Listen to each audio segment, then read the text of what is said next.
Welcome to Hack Madness. This is the 5th annual production of Hack Madness by the Ruthless Variety Program. Ladies and gentlemen, you're in for a treat here today. We have 64 of the absolute biggest hacks, 2 play-in games, which technically means 66, 4 divisions, much like March Madness. These are the worst journalists in all of Washington, fellas. Which is a hell of a fight, because there's a lot of folks who didn't make the cut. This is the cream of the crop when it comes to hacks, and they're going head-to-head. It's up to you to decide, voting online. I'm going to post every single one of these matchups to my profile on X. It's going to be incredible. Yeah, and if you just clicked on a thumbnail on YouTube and you have no idea what this is, boy, are you in for a treat. Yeah, you're in for a treat. You know, because we've been doing this for 5 years where we basically seed a bracket of the biggest liberal hacks in media, and then people get to vote. It's a real game. It's great. It's a real game. Yeah, we've been doing it 5 years. This is our best bracket ever. A lot of brand new names in this bracket. Some things you want to pay attention to because there could be some good surprises. And Smug, the selection committee, took a lot of time with this year. That's the thing, is this was very, very curated. I mean, Trump got reelected. That election, it kind of became clear that the Democrats are in a bad place, so the hacks were like on overdrive. They were all gunning to be in the bracket. Many of them made it. We have 4 divisions: the liberal activist division, the way to online division, the fake news division, and the establishment division. They all play for the right to be the biggest liberal hack in all of journalism. Let's start with the liberal activists. The number 1 seed, fellas.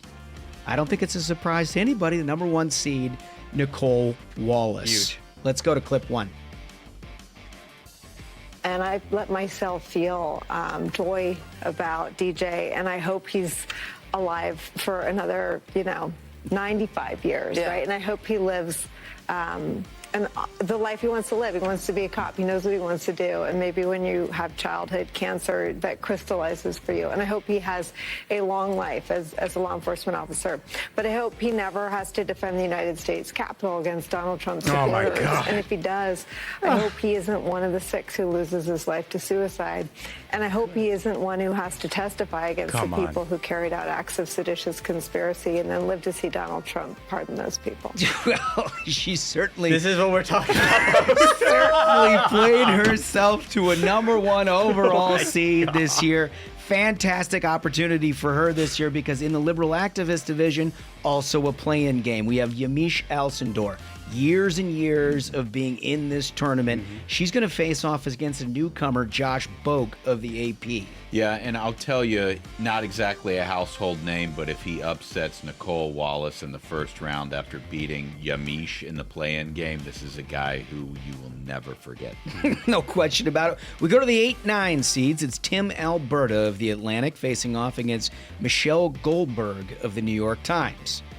Down low, the 5-12s, you look at Glenn Kessler of the Washington Post, a noteworthy fact checker who's going up against a perennial contender of Matt Iglesias. He got the favorable seed here. Yeah, and I'll tell you, Kessler has sort of worked his career to become more like Matt Iglesias. Started out as being more of a fact checker, now is more of a liberal activist. It's going to be interesting to see how those two match up here in the early round. Dropping down to the 4-13, Simone Sanders becomes somewhat of a household name in the progressive left against Ezra Klein, I would say sort of a founder of much of the progressive media in this country. 6-11, we go to Aaron Blake of the Washington Post. He's become one of the few print journalists who has made annual appearances in this tournament. He's going off against Katie Tur of MSNBC. The 3-14, Jen Psaki. Yeah. Jen Psaki taking the other side now here at MSNBC against a newcomer, a PBS and CNN analyst, Laura Barron Lopez. She's not a household name yet, but I could see an upset here. I saw a clip on Newsbusters of her explaining about that kidney doctor who went to Nasrallah's funeral. You know, the Hezbollah terrorists. Played her way right into the tournament. She played her way right in. No question. Good late game. Yeah. You know, it's a year-long competition. You come into March with a game like that, you're going to find yourself in this tournament. Number 7, we go into Bill Kristol, somebody who's a certainly not a stranger to the Ruthless Variety Program, facing off against Joy Behar. That's a heck of a matchup. That is going to be one to watch, no question about it. And finally, capping out of the liberal activist division on the bottom, the 2nd seed Rachel Maddow, a perennial contender for the crown. She's back again this year to number 2 seed, facing off against Sahil Kapoor. Yeah, she's obviously got the high-profile job at MSNBC, but I really think Nicole Wallace has the advantage in this bracket. There's one matchup that I want to highlight, and I think, Ashbrook, you spoke to it a little bit as we round out this liberal activist division. I really think that Kessler and Iglesias, you look at the way these tournaments are seeded, 5 and 12, a lot of vulnerability typically for a 5 seed going up against a very strong perennial contender like Iglesias. But I don't think this is going to be one that shows an upset, and I'll tell you why. Can we play clip 2, please? If you take a look at Glenn Kessler's body of work this year, this calendar year, fellas, he's written 22 fact checks. Do you want to know how many of those fact checks are against Democrats? How many? 0. Amazing. So if we can scroll down here, the White House, Trump, Biden's plane crash, fool's game, blah, blah, blah, blah, blah, blah. I mean, every single thing that he has done has prepared himself for success in this tournament. I'll tell you, Josh, what this shows is the strength of the bracket. You know, just because you're a 1 or 2 seed doesn't mean you're headed for a championship. These mid-seed players are just as strong as the people at the top. The guy is going to compete all the way through. And as we know, getting hot at the right time, very important for success in this tournament. Glenn Kessler making a very solid case for Good his pick. advancement. We head on over to the Way Too Online bracket, which typically has powerhouses up and down the bracket. It can't start anywhere else other than the White House Correspondents Association president, Eugene Daniels. What a year this guy has had, rewarded with a number 1 seed. Let's head to clip on Eugene. He has a hard time running against Vice President Harris because she's a black woman. You would congratulate when he would tussle with the women that would ask him questions, our colleagues on the White House beat. Reporters. You know, he held his kind of most angry self for black women, right? If they asked him a question, he would have the worst things to say about. Smug, you had an interesting observation about Eugene. I'm so tired of this, man. Like, he's trying to take this whole thing of like, oh, Trump, he doesn't stand with black women. He holds his hate and anger for them. I want to give a fun little example here of where Eugene stands is when Joy Reid lost her job at MSNBC because her ratings were absolutely terrible. Eugene Daniels has this like freak out. He's like, oh my God, why are women of color being removed by MSNBC? What does he do less than 24 hours later? He takes a job at MSNBC. These are the worst people. This is clearly a guy who came to play. He's a number 1 seed, and it goes from his partisanship all the way down to the ensemble with the brooch and the blouse and everything else. And commanding the Star Wars bar at MSNBC. Fantastic work for Eugene. Rewarded with a number 1 seed that, much like the liberal activist division, also has a play-in game. In this case, Will Sommer facing off against Peter Alexander for the right to face Eugene. Yeah, you know, this is going to be a tough one to call. Peter Alexander, of course, at NBC.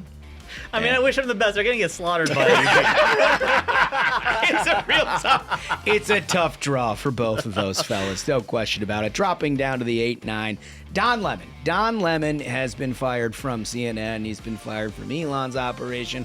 I think he's been fired from his own Substack at this point. But I guess he's still doing journalism, so he finds his way into the field as an 8 seed, facing off against Politico's Rachel Bade. Yeah. Again, Way Too Online. Lots of the minions are going to be voting. This is probably where they're gonna see the most familiar names, because a lot of these people are the ones out there grinding on X, dropping bad takes, building up a lot of audience off of just like, how can this idiot be real? No question. 5-12, again, a vulnerable matchup. Anna Navarro takes the 5 seed. She's everywhere, and she's always a contender in this tournament. She's facing off against Tom Nichols. Yeah, Radio Free Tom comes to play, and he hasn't gotten as much time in our King of the Hill brackets lately. However, against Ana Navarro, I think he may have met his match. No question. 413, Chris Hayes, MSNBC, facing off against CNN's Jonah Goldberg. Smug, you always have something to say about that.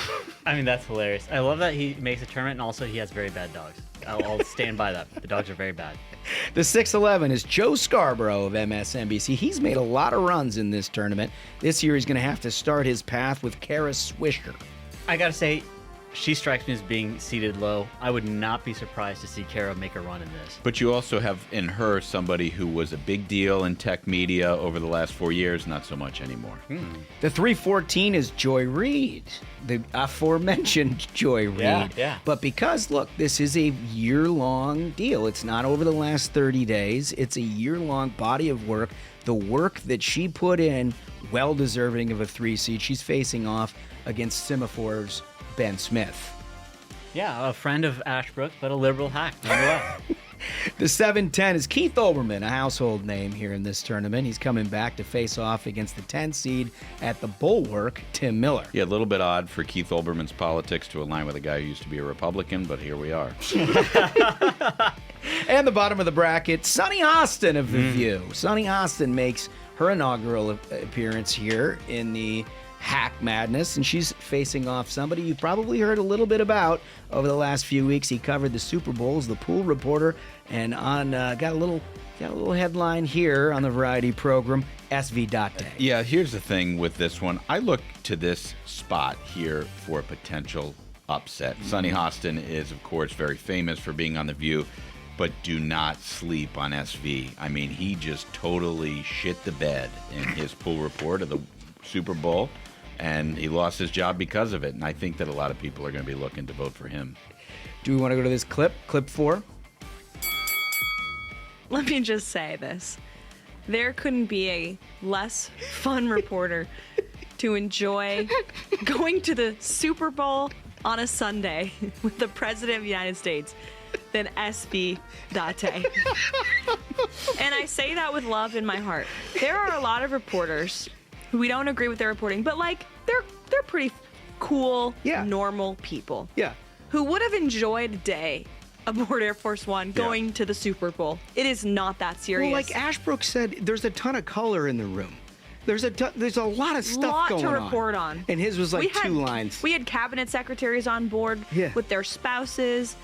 We proclaimed Gulf of America Day. Like, how much fun is that? Yeah. And he just... No. What you should have done is you should have sent a playbook to the White House Correspondents Association and be like, the first one to identify cover 3 defense, you're invited. Oh, that's totally SV good. definitely would have lost that. All right, Carolyn Levitt of the White House, I think accentuating the point that you were making there. He's a 15 seed, but I don't know. Yeah. You know? Look out for him. My prediction, he's going to be angry on X and tweeting at all of us. He's going to always be on replies like he always is, just mad as hell. A great way to contend in this tournament. You also had one you wanted to highlight with Joy Reid. Yeah, this one is very close to my heart. Can I get clip 5, please? My show had value, and that Yes. that yes. This is what I voted for. had value. And in the end, I'm sorry, I try not to cry on TV. And I say this is kind of like being on TV, so I apologize. That's why I wake up in the morning. Was that just gratuitous, It or did just you have a feels take? so good. It just feels so good. Okay, all right. That is the kind of performance that may do well in this tournament, but I am telling you, she needs much, much more aggression if she's going to beat Ben Smith. Okay, all right. Well, that's the Way Too Online division. Headed out to fake news. Fake news, again, all 4 divisions, well balanced this year. We start this year with somebody I think everyone agrees has earned the right as a 1 seed, CBS's Margaret Brennan. Let's go to clip 1, please. Thank you, Governor. And just to clarify for our viewers, Springfield, Ohio does have a large number of Haitian migrants who have legal status. temporary protected status. Margaret, Nora? but Thank you. Senator, we have so much to get to. Margaret, I think it's important We're because gonna turn out of the debate- economy. Thank Margaret, you. the rules were that The you guys economy, weren't going to we're- fact check, and since you're fact checking me, I think it's important to say what's actually going on. So there's an application called the CBP One app, where you can go on as an illegal migrant, apply for asylum or apply for parole, and be granted legal status at the wave of a Kamala Harris open border wand. That is not a person coming in, applying for a green card and waiting for 10 years. That is the facilitation of illegal immigration, Margaret, by our own Thank you, Senator, for leadership. describing the legal And process. Kamala- We and have Kamala so much Harris to get opened up to, that- Senator. She's so mad. She's so mad. That's the one that I think all of America, remember 63 million people watched that particular debate. That's where all of America, Right. But for those political junkies who turn into Sunday shows, 52 weeks, 52 Yeah. weeks of Yeah. hard work to get herself a 1 seed in this bracket. I think that really put her on a lot of folks' radar, and she has not stopped producing. Like Yep. week after week. I think it was just last week when she was trying to correct Secretary of State Marco Rubio, ended up looking like an absolute moron. But she does not stop.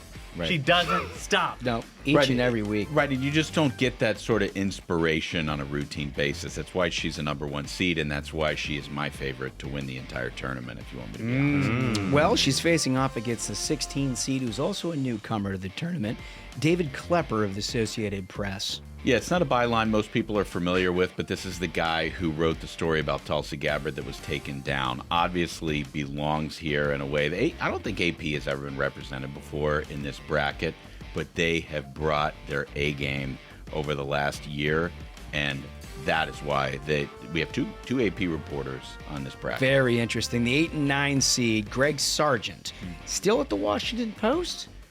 Yeah, Still at the Washington Post. He still has me blocked. He's still sad about it. That's something. Well, he finds himself into an 8 seed, a little bit lower than he's typically accustomed to, but haven't heard a whole bunch of them. Maybe it's because liberals are losing everything. Facing off against David French. Here's why this is going to be very difficult for Greg, because Greg has always been a liberal, and he's sort of come by it honestly. What David French has done is 180 from being somebody who claimed to be a Republican and now is obviously the most recognizable left-wing columnist in the country. I think that he is going to win this bracket. I think French has the advantage here. I mean, this is a guy who's made a career of telling Republicans they're not allowed to stop the person who's punching them in the face. Yes. Like, that's his entire brand of politics. And so I like him here in this 8-9 matchup. That's a good one. The 5-12 is Caitlin Collins of CNN. She's facing off against Jonathan Karl, a 12 seed. A real mainstream, sort of a corporate media face-off in the 5-12s. Headed down is the 4 and 13, Abby Phillip. Abby Phillip against Tom Lamas. This is an interesting matchup because Abby Phillip, if you know the name Scott Jennings, you know it because of Abby Phillip. It's her show that is the absolute mess. Honestly, at this point, I'll put it the other way around. If you know Scott Jennings, that's how you found out about it, Abby Phillip. That's probably right. That's probably right. Facing off against the new Lester Holt, Tom Lamas over at NBC. The 6-11 matchup, Philip Bump, somebody very strong body of work, had a good run last year over the Washington Post against the New Yorker's Jane Mayer. That's a and matchup. this is a matchup because I've often thought that Philip Bump has strived to be like Jane Mayer in his career. So I think what we'll see is basically like The Apprentice and The Teacher. And I'm going to be watching this one very, very close. I think Bump is going to win. The 3-14 is Sam Stein. Sam Stein, formerly of the Huffington Post, formerly of Politico, now with the Bulwark, if I'm not mistaken, continuing to just absolutely produce material, but he's going up against a very, very difficult 14 seed in John Dickerson. I think an important thing to key in on here with John Dickerson is look how well CBS is represented in this bracket. That is, I think, this might be the strongest showing they've ever had. No question. Like, they are really going at it, and that is, that's significant. They're really, we're going to see more of them pop up. I'm not sure we've ever had CBS people, and I know we've never had this many CBS people in this bracket. It's incredible. Yeah, look, far be it from me to question the committee, but I think 14 is a way, way too low of a seed for John Dickerson. I actually think he's going to slaughter Sam Stein. I mean, there's a good chance. If a lot of folks get really familiar with the work that he puts in. Right. We may have some tape. I think we may have some Dickerson tape here from an intro that he did recently with another guy at his company. Yeah. We do. Let's go to clip 8. On this St. Patrick's Day, as millions of Americans celebrate their Irish heritage, recent events remind us that the Irish were among the first immigrants to be targeted in deportation crackdowns. In the mid-1800s, New York and Massachusetts enforced policies to have Irish immigrants rounded up and deported. The American Civil Liberties Union didn't exist then, but if it had, it may have taken the legal position it is taking now, suing the Trump administration to stop what it considers to be the illegal deportation over the weekend of more than 200 migrants to El Salvador. So here's You just can't chill Chablis cold enough for that.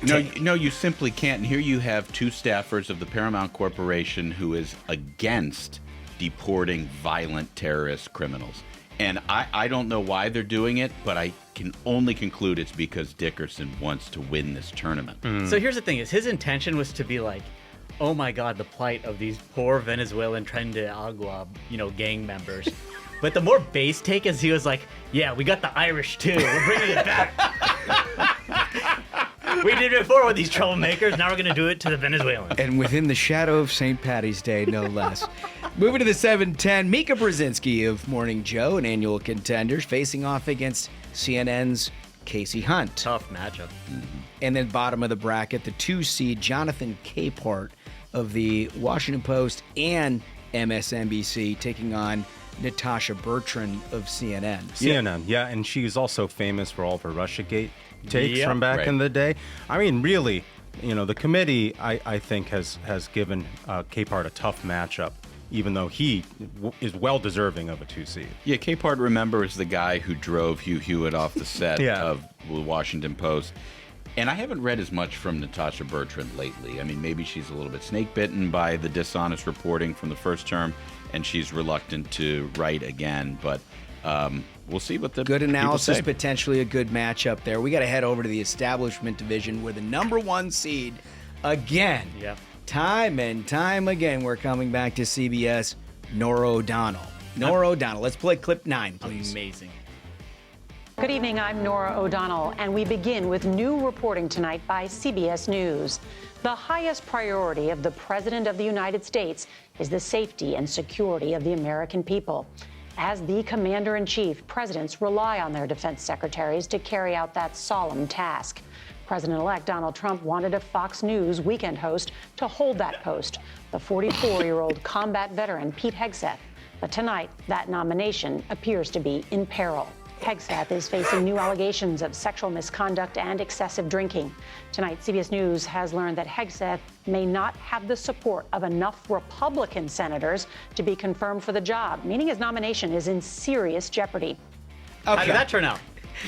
So it's not just what Norah brings, or what she brought when she was heading the CBS Evening News on things like this. It's night in and it's night out in its story selection. You could have some of the most earth-shaking news happening, and what they consistently led with in her monologue was always some sort of partisan take. Right. She did it for 52 weeks. Right. I think it's a business decision by Paramount, and she's doing everything she can to help them out. And then, attack the Secretary of Defense. Also, she tried to go for like a 2-for-1 there, because not only is she trying to denigrate Pete Hegseth, she waits a while before she says, and he's a combat vet, which is kind of germane to why he's been picked for secretary. I don't know. That's kind of important what you would lead with if you're actually in the news business. But secondly, she's also mad because CBS's ratings keep going down and Fox's keep going up. So she says, and Fox News host to try to denigrate Fox News. Too bad you're losing. Yeah, and clearly she deserves the number 1 seed, but I don't think that should overshadow the brand new entrant. Yeah, as a 16. The 16 seed, Peter Jamison of the Washington Post, a newcomer here. Yeah, he is a newcomer, but, he's written a handful of stories lately, and let me just read you one of his headlines. Trump to send Venezuelans back to Maduro's repressive state. Come on. That is a headline that takes it hard into the paint, and he's telling Norah O'Donnell that I am about to dunk on you. No question, Americans have a lot of sympathy for gang leaders in their communities. Going down to the 8-9, it's Susan Glasser and Peter Baker. It is a marital matchup, fellas. We have not had this before in the Hack Madness. So we use a very sophisticated mathematical computational algorithm to decide, where we see these people. And the math added up that you're having a married couple go against each other at 8 and 9. How does this happen? Well, I could have put her on the other side of the bracket so this wouldn't happen, but they're married and it's funny, so it's happening. It's a house divided, and it's really hard to figure out who's going to win that one. The 5-12 in the establishment bracket is Jake Tapper of CNN against Maureen Dowd of the New York Times. Two household names. He's dropped down to John Harwood at the 4 seed. He's taking on David Frum. Difficult matchup there, folks.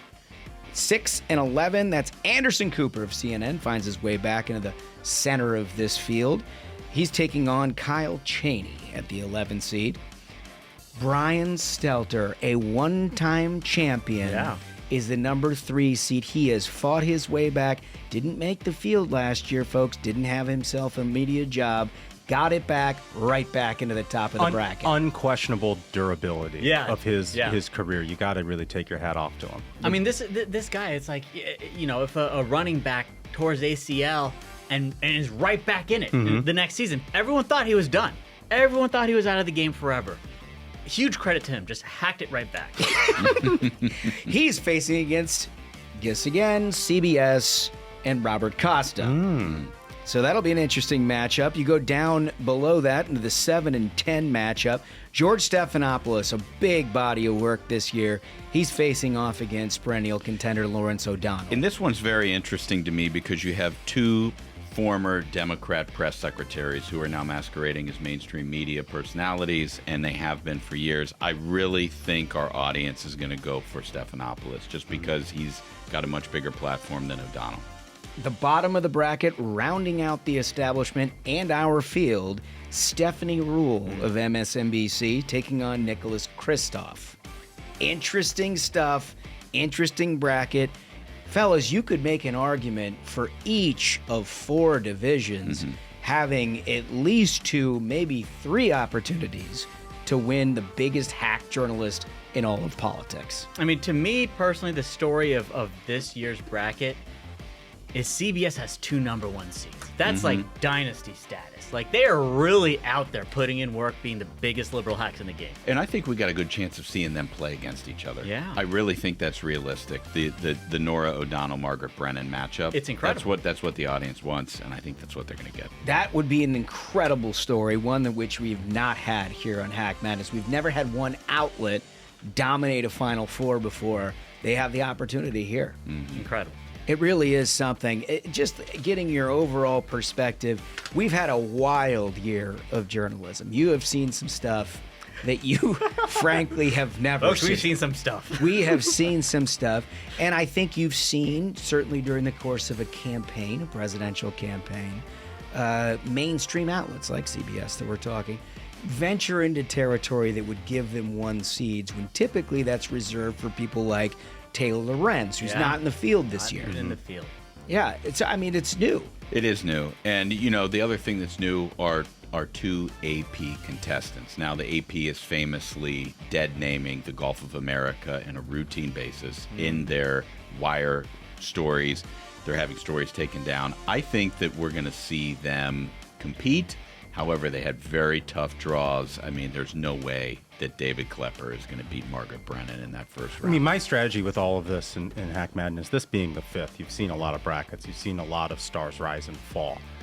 I'm leaning towards TV because TV produces the greatest clips of hackery. And when that stuff bangs around on X all day, those folks are going to win. Television has always been a strong contender, but usually you've got a Jennifer Rubin missing from this field. Yep. Obviously without a job, obviously not a participant here.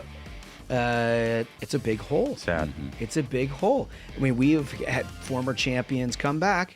Potato. Yeah. Stelter, once a champion, gone from the field, back with a strong number 3 seed. Is this a blip on the radar, you guys think, for Ruben, or is it done? I think the media landscape is changing. She has had a hard time adjusting to it. It was hilarious when she called on like the LA Times people to resign. And then it was like, I'm not going to do that though. Ends up getting canned anyway. And what's different? I mean, just down bad. What's difficult for her is that she has so many others trying to play her game. You have Tim Miller, who's basically coming up in her footsteps and is trying to replicate the success that he's seen in her career. And I just think that it's more and more competitive every year. And this bracket, I think, is the best one we've ever had. Yeah, we're sort of on the beginning of a change here, in that the new media is represented, but you can see how in future years this thing begins to edge out the CBSs and the NBCs and the ABCs just because of what people are consuming. But also, I think it also reinforces that how important new media is. The reason that Margaret Brennan, Norah O'Donnell are such big names and number 1 seeds is not because everyone was tuning in to CBS. It's because clips of them losing their minds got up on X, like Duncan said, and got viewed 1 million times. But to your point, I think we need to appreciate those while they last. And they, the Norah O'Donnells and the Margaret Brennans of the world may find themselves just sort of like the granny shot. It's something you don't see in the tournament very often anymore. And you gotta appreciate it while it's here for what it is. And someday it's gonna be gone. Before we wrap up the selection show, do you all have in your own, we're going to be filling out our own brackets. We urge everybody to fill out your own bracket. Do you all have significant favorites here? Do you feel like you don't need to share them completely, but are there some trends? Duncan said television. That's where he's going. Sounds like Ashbrook still thinks we've got some legacy media heft to it. I'm all in on Brennan. I think she's going to win this one. Interesting. Smugs? She's really been out there. Just always, week after week after week, just with the hackery. She's really going to be tough to beat. Really tough to beat. There is undoubtedly a few sleepers in this field that we haven't thought of. And the last question I have for you, we have seen people play their way deep in Sweet 16 territory, Elite Eights, just by virtue of their behavior during the course of this tournament.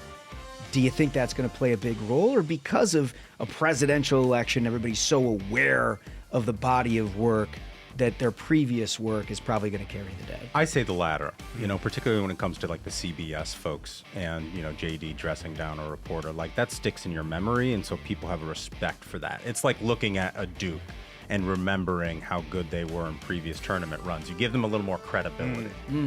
Interesting. Well, I think that's probably a good take. Listen, you're going to have to vote. Remember, Smug, why don't you tell them how they do that one more time? Yep. When you see this, I will start having voting pinned on my X profile at ComfortablySmug on X. Voting is going to be happening by the time. And if you want to fill out your bracket, all you got to do is go to ruthlesspodcast.com. It'll be up there in the navigation. Fill it out. Put it up. Make sure everybody knows. Let's get in the competition here. And this is going to be a very fun few weeks. Get involved. Everybody who fills their bracket out, they're a part of something bigger than they even know. We've had 1 million brackets filled out over the course of the last 5 years, and that number is only going to grow. So remember, you got to follow Comfortably Smug on X while you're online. Subscribe and like to the YouTube channel. Hope you appreciated the selection show. We love doing it. Check out some merch while you're there. A special thank you to Rachel Vance, who designed this year's logo for Hack Madness. Fantastic stuff. We love that you're listening. Thanks for being a part of it. And that artwork, incredible. 10 out of 10. Thanks for stopping by. We're going to probably see you Tuesday. I think we did it. I think so. Absolute banger of a special gentleman. Thank you so much to the minions. Remember, hit my profile, vote in the bracket, and fill your bracket out ASAP. Get involved. So, until next time, minions, keep the faith, hold the line, and own the libs. We'll see you on Tuesday. Stay ruthless.